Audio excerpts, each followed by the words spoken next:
Gimana ya cara ngedapetin kebahagiaan? Apakah kita harus menjadi seorang pemenang di setiap kompetisi yang kita ikutin? Atau mungkin menjadi mahasiswa dari universitas yang kita impikan selama ini? Atau kita bisa mendapatkan kebahagiaan dari gaji yang kita dapat lebih dari 2 digit? Atau setelah kita menjadi kaya, kita bisa membeli kebahagiaan tersebut dengan uang.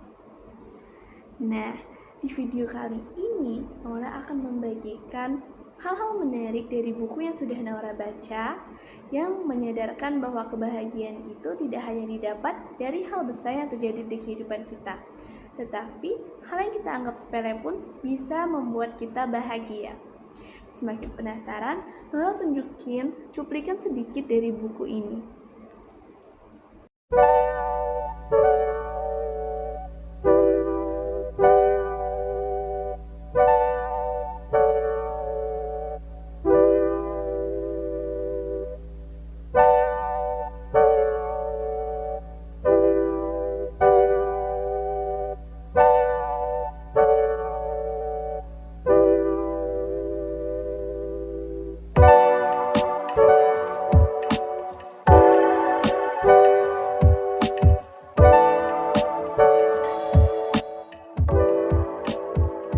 Halo para pecinta buku, selamat membaca. Salam kenal, saya Naura Kanita Ilahi Azla. Hari ini Naura akan membahas 3 poin menarik dari buku yang berjudul Bahagia Itu 500 Hal yang Membuat Kita Bahagia, karya Lisa Swerling dan Rap Lazar. Lisa Swerling dan Rap Lazar merupakan sepasang suami istri. Lisa Swerling merupakan seorang seniman yang berasal dari Afrika Selatan. Ia juga dikenal sebagai CEO kreator dari karakter bergambar Happiness is Harold's Planet dan Rembrandt and the Brainwaves. Sedangkan Rap Lazar sendiri merupakan seorang penulis dan ilustrator yang berasal dari Afrika Selatan juga. Maka tidak perlu diragukan lagi, kolaborasi yang mereka buat menciptakan karya yang memiliki ilustrasi yang luar biasa. Banyak orang yang berpendapat ketika membaca buku ini, mereka seakan-akan sedang melakukan hal yang sama seperti yang dijelaskan buku ini, yang tentunya membuat mereka merasa bahagia. Masuk ke poin pertama yang menurut Naura menarik, yaitu kesederhanaan. Kesederhanaan sering diartikan sebagian orang dengan keadaan yang tidak mampu. Tetapi siapa sangka di buku ini kesederhanaan dijelaskan sebagai suatu kebahagiaan. Kesederhanaan diartikan sebagai bersahaja, yang mana kita berpikir realistis dengan apa yang kita punya, dengan kondisi yang sekarang ataupun nantinya.